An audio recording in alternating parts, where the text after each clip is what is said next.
जय हिंद दोस्तों। तो स्वागत करते हैं एक बार फिर से आप सभी का आपके अपने भाई के YouTube channel IAS my target में। तो दोस्तों हर दिन के भांति जो है आज भी हम प्रश्न का एनालिसिस करेंगे जिसमें कि हम PYQ को लगातार देख रहे हैं। तो आज भी हम वही काम करेंगे। तो आज का भी टारगेट जो है 5 प्रश्न को सॉल्व करने का, तो उन्हीं को कंप्लीट करेंगे। ठीक है, तो देखिए अभी जो हम बराबर सॉल्व कर रहे हैं 2025 में जो 25 मई को एग्ज़ाम हुआ है उन्हीं को। ठीक ना, तो एक बार फिर पुनः बता दें आप लोगों को कि लगभग इसमें आज 65 तक पहुंच जाएंगे। 60 तक तो कवर कर लिए हैं, इससे पीछे वाली वीडियो देख लीजिए तो 60 तक कवर हो चुके हैं प्रश्न। आज हम 5 प्रश्न को कवर करेंगे, यानी कि 61, 62, 63, 64, 65। तो आज हम 65 तक पहुंच जाएंगे। शेष उधर जो भी बच जाते हैं प्रश्न, आपका 35 प्रश्न बच जाएंगे। तो 35 प्रश्न को सॉल्व करने के पश्चात नेक्स्ट वीडियो जो है किस टॉपिक पे लाना है इससे रिलेटेड कम्युनिटी पोस्ट पे एक पोल करके पोस्ट कर दिए हैं। तो आप लोगों से अनुरोध है, प्लीज़ आप लोग वहाँ पे जा करके अपना मत ज़रूर दें ताकि हम उसी से रिलेटेड वीडियो लाएंगे। ठीक है, तो जिसमें कि अभी सीसेट का जो पेपर 2 होता है, मतलब सीसेट नहीं कह सकते हैं, प्रीलिम्स में पेपर दूसरा जो होता है सीसेट, वो बच गए हैं 25 का है और 24 का। तो पहले कौन सा सॉल्व करना है आप लोग पोल के माध्यम से ज़रूर बताएं। ठीक है, तो चलिए स्टडी को मतलब प्रारंभ करते हैं पढ़ाई को। तो देखिए प्रश्न क्या कह रहे हैं। जो भी भाई नहीं देखे हैं तो प्लेलिस्ट चेकआउट कीजिए, वहाँ से पूरा डिटेल से सारा वीडियो आपको मिल जाएंगे। ठीक ना, तो ये सेट ए को सॉल्व कर रहे हैं, सेट ए को, पेपर का सेट ए है। तो चलें शुरू किया जाए। तो देखिए प्रश्न क्या कह रहे हैं, यहाँ से इकोनॉमिक्स से प्रारंभ हो गए। ठीक है ना, इकोनॉमिक्स अर्थशास्त्र सब्जेक्ट से। तो देखिए प्रश्न संख्या 61 कह रहे हैं कि मान लीजिए कि सरकार का राजस्व व्यय कितना रुपए है, तो 80,000 करोड़ है। और राजस्व प्राप्ति रुपए कितना है, तो 60,000 करोड़ है। ठीक ना, तो सरकारी बजट कितना है, तो 10,000 करोड़ के उधार ग्रहण और रुपए 6,000 करोड़ के ब्याज भुगतान को भी प्रदर्शित करता है। तो निम्नलिखित कथनों में से कौन सा सही है। तो यहाँ अब कथन में कौन सा सही है ये बताना है। ठीक ना, तो ये प्रश्न आप भी पढ़ रहे हैं, स्क्रीन पे लगा हुआ है, आप भी विचार कीजिए। तो यहाँ 1, 2, 3 कथन दिया हुआ है और नीचे दिए गए कोड का प्रयोग करके सही उत्तर को जो है चुनना है। तो पहले एक को देखते हैं, यहाँ क्या कह रहे हैं, राजस्व घटा। तो राजस्व घटा का आप लोगों को फॉर्मूला याद होंगे कि राजस्व घटा कैसे निकाला जाता है। तो देखिए प्रश्न में जो है हमें क्या दिया गया है, प्रश्न में हमको दिया हुआ है कि राजस्व व्यय, राजस्व व्यय कितना दिया हुआ है, तो यहाँ पे 80,000 करोड़। ठीक ना, तो 80,000 दे दिए। और वहीं पे बात करें हम राजस्व प्राप्ति कितना दिए हैं, शॉर्ट नाम देते हैं। ठीक ना, राजस्व प्राप्ति कितना दिया हुआ है, तो 60,000, 60 के दे देते हैं। ठीक ना, 60 के है। ठीक है, तो यानी कि 60,000 करोड़ दिया हुआ है। क्लियर है। वहीं अब हम बात करते हैं उधार ग्रहण। तो उधार ग्रहण कितना दिया हुआ है, तो उधार ग्रहण का, या कह सकते हैं इनको हम दूसरा भी सब यहाँ पे यूज कर सकते हैं। तो देखिए उधार ग्रहण कहो या सरकारी बजट में घटा को, ठीक ना, उधार को या घटा को, सरकारी गवर्नमेंट का, तो ये दोनों जो है उधार ही रखते हैं। तो उधार ग्रहण कितना है, तो 10,000 है। तो उधार 10,000 यानी कि 10 के। ठीक है, यहाँ पे राजस्व व्यय हो गया 80,000 करोड़ और ये हो गया आपका राजस्व प्राप्ति 60,000, उसके बाद उधार हो गया 10,000। क्लियर है। अब बात करते हैं यहाँ पे और क्या दिया हुआ है, तो ब्याज भुगतान क्या है, ब्याज भुगतान। तो देखिए ब्याज भुगतान कितना है, तो 6,000 ब्याज कितना दिया हुआ है, 6,000। क्लियर है, मतलब 6K दिया हुआ है। अब हम इनके अनुकूल निकालते हैं। तो देखिए राजस्व घटा निकालने के लिए इनका फॉर्मूला होता है कि राजस्व, शॉर्ट नाम दे देते हैं राजस्व, सीधी सी आर दे देते हैं, राजस्व घटा बराबर हो गया आपका राजस्व व्यय माइनस राजस्व प्राप्ति होगा। ठीक ना, राजस्व प्राप्ति। तो अब यहाँ पे बताइए राजस्व व्यय कितना है, 80 के रखिए, उसके बाद ये 60 के, 80 के में 60 के माइनस करेंगे कितना, 20 के बचेंगे। और यहाँ क्या कथन में कह रहे हैं, 20,000 करोड़ है। तो ये बिल्कुल कथन एक तो सही कह रहे हैं। ठीक है, वहीं राजकोषीय घटा की बात करें तो देखिए राजकोषीय घटा यहाँ हमें अभी जो लिखा रहे थे यहाँ पे, हाँ यहीं पे, तो आपको हम बताए ये जो उधार है, उधार ग्रहण को हम ये भी कह सकते हैं, यानी कि राजकोषीय घटा यानी कि गवर्नमेंट का घटा भी कह सकते हैं। तो ये पूर्ण रूप से कितना 10 के दिया हुआ है, यहाँ प्रश्न में ही दिया हुआ है। तो उसी प्रकार प्रश्न को ही सही से देखिएगा तो इनका कथन दो जो है बिल्कुल सही बात है। वही तीसरा कथन देखते हैं। तो कथन तीसरा देखिए, प्राथमिकी घटा कितना 4000 रुपये। तो देखिए प्राथमिकी घटा का जो फॉर्मूला होता है, प्राथमिकी घटा बराबर होता है, प्राथमिकी घटा बराबर आपका हो जाएगा राजकोषीय, ठीक है ना, राजकोषीय घटा कितना है यहाँ पे 10,000, यहाँ प्रश्न में भी दिया हुआ है। तो 10,000 हो गया आपका, 10 के माइनस उसके बाद ब्याज भुगतान होता है इसमें, ठीक ना। प्राथमिकी घटा जब निकालते हैं तो प्राथमिकी घटा बराबर होता है राजकोषीय घटा माइनस ब्याज भुगतान। तो यहाँ पे राजकोषीय कितना है 10 के और ब्याज कितना है 6 के, तो माइनस 6 के कर दीजिए। तो शेष कितना बचे 4,000, यानी कि 4 के बचेंगे। तो 4,000 करोड़ बचे। तो 4,000 करोड़ यहाँ भी कह रहे हैं, बिल्कुल सही कह रहे हैं। इसका मतलब कथन 1 2 3 तीनों सही है। तो तीनों सही है, तो अब कहाँ पे मिल रहे हैं तीनों, तो तीनों ऑप्शन डी में है। तो इसका मतलब सही जवाब कौन सा होगा, आप लोग कमेंट करके बता दीजिए इनका सही जवाब कौन सा होगा। मतलब डी ही होगा। क्लियर ना। वही प्रश्न संख्या 62 को देखते हैं। तो देखिए प्रश्न संख्या 62 क्या कह रहे हैं। प्रश्न संख्या 62 आपके स्क्रीन पे देख रहे हैं, आप भी पढ़िए। देखिए प्रश्न कह रहे हैं कि भारत अंतरराष्ट्रीय उत्तर दक्षिण परिवहन कॉरिडोर यानी कि INSTC जो एक बहुमोडल परिवहन कॉरिडोर है के संस्थापक सदस्यों में से एक है। यह कॉरिडोर किन्हें जोड़ेगा। अब यहाँ जो ये कॉरिडोर बन रहे हैं ये किन्हें जोड़ेगा। तो पहले कॉरिडोर पे थोड़ा चर्चा कर लेते हैं। ये जो कॉरिडोर है, ठीक ना, अंतर्राष्ट्रीय उत्तर दक्षिण परिवहन कॉरिडोर, तो इन पे थोड़ा चर्चा करते हैं। देखिए ये जो है अंतर्राष्ट्रीय उत्तर दक्षिण परिवहन कॉरिडोर यह एक जो है, इनकी लंबाई की बात करें तो इनका लंबाई लगभग मेरे ख्याल से 72 लगभग 7200 किलोमीटर होंगे इसे, या 7,000 है, 7200 ही होंगे। तो 7200 किलोमीटर जो है लंबा है ये, ठीक ना। ये कॉरिडोर 7200 किलोमीटर लंबा है। तो बहुमॉडल, ये खास करके बहुमॉडल जो है समुद्री, रेल और सड़क परिवहन मार्ग है। तो इसका मुख्य उद्देश्य है भारत हो गया, ईरान हो गया, अफगानिस्तान हो गया, अर्मेनिया हो गया, अजरबैजान हो गया, रूस, मध्य एशिया और यूरोप के बीच जो है माल ढुलाई की लागत और यात्रा समय को कम करना है। तो यह कॉरिडोर विशेष रूप से भारत को ईरान के चाबहार बंदरगाह के माध्यम से मध्य एशिया और यूरोप से जोड़ता है। तो ईरान इसमें एक महत्वपूर्ण प्रागमय देश के रूप में कार्य करता है, ठीक है। तो अब हम ऑप्शन पे बात करते हैं। तो इस तरह से हम इनके बारे में समझ लिए। अब ऑप्शन ए में कह रहे हैं भारत से मध्य एशिया से यूरोप को ईरान होते हुए, बिल्कुल सही कह रहे हैं, ठीक है ना। तो बी को देखिए क्या कह रहे हैं, भारत के मध्य एशिया को चीन होते हुए, ये गलत बात है। देखिए चीन एक प्राथमिकी मार्ग या भागीदार देश नहीं है। यह जो है कॉरिडोर चीन के बेल्ट एंड रोड इनिशिएटिव यानी कि BRI का विकल्प माना जाता है, ना कि उसका हिस्सा, ठीक ना, इसलिए ये गलत है। वहीं सी में कह रहा था भारत से दक्षिण पूर्व एशिया को बांग्लादेश और म्यांमार के होते हुए।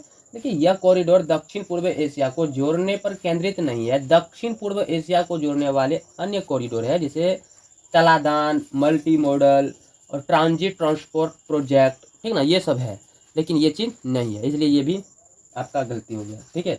वही अब प्रश्न डी में देखिए क्या कह रहे हैं, भारत से यूरोप को अजरबैजान होते हुए। यहाँ पे आपको डाउट हो सकते हैं, ठीक ना। तो देखिए अजरबैजान जो है ये INSTC का एक सदस्य है और यह मार्ग अजरबैजान से होकर गुजरता है, ठीक ना, ये बिल्कुल सही है। लेकिन ए में जो यहाँ पे कहा कि भारत से मध्य एशिया से यूरोप को ईरान होते हुए, तो ये बातें बिल्कुल सही है। ये मार्ग की जो है, ये जो ए है, ये मार्ग की व्यापकता और मुख्य मध्यवर्ती देशों को जैसे ईरान को बेहद ढंग से दर्शाता है, इसलिए ये सही हो गए। लेकिन यहाँ पे उनको नहीं दर्शाते, इसलिए गलत हो गए, ठीक ना। तो अब प्रश्न संख्या आगे चलते 63 पे। ये क्लियर हो गए तो एक बार थम्स अप जरूर कर दीजिएगा, ठीक है। तो चलिए प्रश्न संख्या 63 देखिए क्या कह रहे हैं।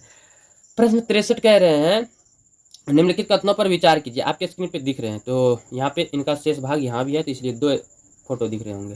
तो निम्नलिखित कथनों पर विचार कीजिए। कथन 1 और 2 दिया हुआ है और यहाँ पे कह रहे हैं कि उपरोक्त कथनों के संदर्भ में निम्नलिखित में से कौन सा एक सही है। तो पहले कथन को विचार करते हैं, उसके बाद ऑप्शन पे चलेंगे। तो पहले कथन देखिए, पहला कथन जो है क्या कह रहे हैं। पहला कथन कह रहा है विश्व के दो प्रमुख एथेनॉल उत्पादकों ब्राजील और संयुक्त राज्य अमेरिका में से संयुक्त राज्य अमेरिका की तुलना में ब्राजील अधिक एथेनॉल उत्पादित करता है। ये बातें गलत है। क्यों? क्योंकि ब्राजील जो है अमेरिका से ज़्यादा एथेनॉल उत्पादित नहीं करता है। तो हम बात करें ऐतिहासिक रूप से, यदि संयुक्त राज्य अमेरिका दुनिया के सबसे बड़ा एथेनॉल उत्पादक रहा है, जिसके बाद जो है ब्राजील का स्थान आता है, तो संयुक्त राज्य अमेरिका में एथेनॉल उत्पादन का एक बड़ा हिस्सा गैसोलीन में मिलाने के लिए होता है, ठीक ना। तो इसलिए हम कह सकते हैं पूरा 100% श्योर होकर के कह सकते हैं कि ये जो कथन है गलत है। तो संयुक्त राज्य अमेरिका ब्राजील से अधिक एथेनॉल उत्पादित करता है, ये बात 100%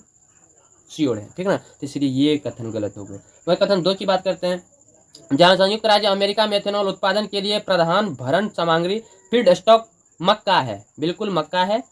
इसके विपरीत ब्राजील में एथेनॉल उत्पादक के लिए प्रधान भरण सामग्री गन्ना है। ये भी बातें सही है, यानी कि यहाँ इस कथन में जो भी एग्जामिनर ने कहे हैं ये बिल्कुल सही कह रहे हैं। कैसे? देखिए, संयुक्त राज्य अमेरिका एथेनॉल उत्पादक के लिए जो है मक्का यानी कि कॉर्न वहाँ का मुख्य फीड स्टॉक है। वहीं ब्राजील की बात करें तो ब्राजील में एथेनॉल उत्पादन के लिए गन्ना यानी कि शुगर कैन वहाँ का मुख्य फीड स्टॉक है। इसलिए ये कथन बिल्कुल सही है। अब हम मिलान करते हैं ऑप्शन पे। तो उपरोक्त कथनों के संदर्भ में निम्नलिखित में से कौन सा एक सही है? कौन सा एक सही होंगे? तो केवल एक को दुए तो सही है। तो इसमें कौन सा है? तो ऑप्शन एक बार ढूंढ लेते हैं। कथन 1 और कथन 2 दोनों सही है? नहीं है, दोनों सही, पहले कट जाएंगे। बी में करें कथन 1 और कथन 2 दोनों सही, ये भी पहले कट जाएंगे, दोनों तो सही है ही नहीं। कथन 1 सही है, बिल्कुल गलत है कथन 1, तो इस तरह सी भी कट गए। डी में कथन 1 सही नहीं है, बिल्कुल सही नहीं है कथन 1, किंतु कथन 2 सही है, बिल्कुल सही। ऑप्शन डी इनका सही जवाब हो जाएंगे। क्लियर है? अब प्रश्न संख्या आगे बढ़ते हैं। तो यहाँ तक क्लियर है तो एक बार आप लोग थम्स अप जरूर कर दीजिए भाई, और लाइक भी कीजिए वीडियो प्लीज़। आप ही लोगों का लाइक से तो हमारा वीडियो थोड़ा आगे बढ़ेंगे ना, तो आप लोग सपोर्ट कीजिएगा तभी तो आगे बढ़ेंगे, नहीं कीजिएगा तो फिर ऐसे अटका रहेगा वीडियो। तो चलिए आगे प्रश्न संख्या देखिए 64 क्या कह रहे हैं। प्रश्न संख्या 64 का कहना है कि विश्व बैंक ने यह चेतावनी दी है कि भारत ऐसे प्रथम स्थानों में से एक बन सकता है जहां आर्द्र बल्ब तापमान यानी कि वेट बल्ब टेम्परेचर नेमी तौर पर 35 डिग्री सेल्सियस से अधिक होगा। निम्नलिखित कथनों में से कौन सा या कौन से उपयुक्त रिपोर्ट के निहितार्थ को सर्वोच्चतम रूप में प्रतिबिंबित करता है या करते हैं? तो कथन 2 को दिया हुआ है, ठीक है। तो दोनों को चलिए देखते हैं। नीचे दिए गए कोड का प्रयोग कर सही को चुनना है। तो देखिए कथन 1 का क्या कहना है। कथन 1 कह रहे सर्वाधिक संभावना है कि प्रायद्वीपीय भारत बाढ़, उष्णकटिबंधीय चक्रवात और सूखे से ग्रस्त होता रहेगा। अरे भाई ये कैसे होता रहेंगे? गलत बात है। ये कथन जो है जलवायु परिवर्तन से, ये वाला जो कथन 1 कह रहा है ये जलवायु परिवर्तन के व्यापक प्रभावों को दर्शा रहा है, ठीक ना। तो जैसे हम बात करें चरम मौसम की घटनाओं में वृद्धि, वेट बल्ब तापमान में वृद्धि वैश्विक तापमान वृद्धि का एक परिणाम है, और वैश्विक तापमान वृद्धि से ये चरम घटनाएं होती है। हालांकि यह सीधे तौर पर वेट बल्ब तापमान जो कि यहाँ पे बताया गया 35 डिग्री सेल्सियस से अधिक होने के विशिष्ट निहितार्थ को प्रतिबिंबित नहीं करता है, जो मानव शरीर पर सीधे प्रभाव डालता है। तो यह जलवायु परिवर्तन के एक व्यापक प्रभाव का हिस्सा है, ठीक ना। तो इसलिए ये कथन जो कह रहे हैं बिल्कुल गलत कह रहे हैं। वही कथन 2 की बात कर रहे हैं। तो कथन 2 कह रहे हैं मानव समेत सभी प्राणियों की उत्तरजीविता प्रभावित होगी, क्योंकि उनके लिए पसीने के माध्यम से अपने शरीर के ताप को निकालना मुश्किल होता जाएगा। बिल्कुल ये सही कह रहे हैं। देखिए ये कथन जो है कथन 2 सीधे तौर पर वेट बल्ब तापमान की उच्च सीमाओं के निहितार्थ को दर्शाता है। तो वेट बल्ब तापमान जो है 35 डिग्री सेल्सियस का मतलब है कि हवा इतनी गर्म और आर्द्र है कि शरीर पसीने के वाष्पीकरण के माध्यम से अपनी गर्मी को प्रभावी ढंग से बाहर निकाल पाता। यह स्थिति अतिताप यानी कि हीट स्ट्रोक और मृत्यु का कारण बन सकती है। तो यह मानव और अन्य स्तनधारियों के लिए गंभीर खतरा है, जो पसीना बहाकर शरीर का तापमान नियंत्रित करते हैं। तो अब इस दृष्टि से कथन टू उस चेतावनी के निहितार्थ को सबसे अच्छे तरीके से जो है दर्शाता है, इसलिए ये कथन बिल्कुल सही है। अब नीचे दिए गए प्रयोग कोड का प्रयोग करके आंसर को सिलेक्ट करना है। तो एक तो गलत हो गए, तो एक वाला तो कट गए, केवल दो वाला ऑप्शन बी इनका सही जवाब हो जाएंगे। क्लियर है? कोई डाउट नहीं होना चाहिए। अब प्रश्न संख्या 65 देखिए, आज थोड़ा फास्ट में खींच रहे हैं, उतना बातचीत भी नहीं किए, ठीक ना। तो देखिए अब प्रश्न संख्या 65 क्या कह रहे हैं, करेंगे बातचीत। पहले 65 को कवर कर लेते हैं, बहुत ही इजी प्रश्न है 65, इकोनॉमिक्स से रिलेटेड है ये भी। देखिए, किसी देश का राजकोषीय घाटा, सेम प्रश्न आगे 61 में जो पूछे हैं वही 65 में आगे, ठीक ना, ये फार्मूला वाला। किसी देश का राजकोषीय घाटा, याद रखिएगा यहाँ पे जो लागू किए थे वही सेम मेरे ख्याल से यहाँ पे भी लागू होंगे। तो किसी देश का राजकोषीय घाटा 50,000 करोड़ कितना दिया हुआ है, यहाँ पे भी याद कर लीजिए, राजकोषीय घाटा बराबर कितना दिया हुआ है, 50K रख देते हैं, 50,000 करोड़ है। इसे गैर ऋण सर्जक पूंजीगत प्राप्तियों के माध्यम से रुपए 10,000 करोड़ प्राप्त हो रहे हैं। उस देश की ब्याज देयता ये ब्याज देयता मिल गया अपना। तो ब्याज देयता यानी कि ब्याज देयता, ब्याज भुगतान हम कह सकते हैं। तो ब्याज देयता कितना है, ब्याज देयता बराबर कितना है यहाँ पे 15K, सॉरी 1.5K, 1500 रुपये है मात्र, हम सोचे 15,000 होंगे। तो 1.5K यानी कि 1500 करोड़ है। तो उसका सकल प्राथमिकी घटा, बिल्कुल प्राथमिकी घटा पूछ रहे हैं ना, प्राथमिकी घटा ये पूछ रहे हैं, प्राथमिकी घाटा। तो देखिए प्राथमिकी घाटा का जो सूत्र आपको बताएं, इस यहाँ पे प्रश्न संख्या 61 पे इनका सॉल्व किए थे जब कथन 3 को सॉल्व कर रहे थे, ठीक ना। तो प्राथमिकी घाटा बराबर जो है क्या होता है, प्राथमिकी यानी कि पी, शॉर्ट लिस्ट नाम दे दिए, ठीक ना। अब कुछ कमेंट करके कुछ ये मत पूछेगा पी का मतलब क्या होता है, ये शॉर्ट लिस्ट नाम रखे, प्राथमिकी का कुछ भी रख सकते हैं अपना मन में जो भी आए। तो रफ में सॉल्व कर रहे हैं, सही आंसर तो यहाँ है ना छिपा हुआ, तो उनको हम सॉल्व करके निकाल रहे हैं। तो प्राथमिकी बराबर क्या होता है, प्राथमिकी बराबर होता है राजकोषीय घाटा माइनस माइनस हो गया आपका ब्याज, ठीक ना। तो ब्याज देयता, तो ब्याज को बी में दे देते हैं शॉर्ट लिस्ट नाम। तो यहाँ कुछ नहीं है तो बराबर ये तो दिया हुआ है और ये भी दिया हुआ है, ये कितना 50K और बी कितना है माइनस 1.5K। दूसरा पेज चल गए, ओ भाई साहब तुम दूसरे पेज पे लिख दिए। तो चलिए दूसरा यहाँ, तो कितना 1.5K दिया हुआ है, 1.5K। तो इनको जब माइनस करते हैं तो बराबर आ जाते कितना है, बराबर आ जाएंगे आपका 48.5K, ठीक ना, 48.5K इनका आ जाएगा। क्लियर, एक बार आप लोग भी माइनस कर लीजिए, यही आएंगे 100% श्योर। तो अब ऑप्शन में ढूंढते हैं, तो ये हमारा प्राथमिकी घटा कितना है, निकल गए 48.5K प्राथमिकी घटा है। तो देखिए प्रश्न ऑप्शन ए में ही दिखा रहे हैं 48.5K, तो इसका मतलब ऑप्शन ए इनका सही जवाब हो जाएंगे, ठीक ना, बाकी का सब गलत हो जाएंगे। ऑप्शन ए इनका सही जवाब हो जाएंगे। बहुत ही इजी प्रश्न था 65, ठीक ना। तो अब आप लोग कमेंट करके बताइएगा आज का सेशन जो था कैसा लगा आप लोगों को। एक लाइक तो भाई सब बनता है, एक लाइक आप लोग जरूर करके जाइएगा, ठीक है। तो देखिए प्रश्न अब 66, 67, 68, 69, 70 को जो है कल के सेशन में कवर करेंगे। ज़्यादा उत्तेजित होकर के जो है ढेर प्रश्न को सॉल्व करना सर्वथा अनुचित होता है, सदैव जो है वो अपने हित से अलग होते हैं, इसलिए हमेशा 5 प्रश्न को ही टारगेट किए हैं, तो उससे ज़्यादा मन को नहीं बढ़ाना है। तो चलिए आज का सेशन कैसा लगा आप लोग कमेंट करके ज़रूर बताइए, और अंत तक देखने के लिए आप सभी का बहुत बहुत दिल से धन्यवाद करते हैं। और बस आप लोग भाई सपोर्ट कीजिए थोड़ा सा, देख ही सकते हैं वीडियो क्वालिटी आप लोगों को नहीं आ रहा है, इसका खेद मुझे भी है।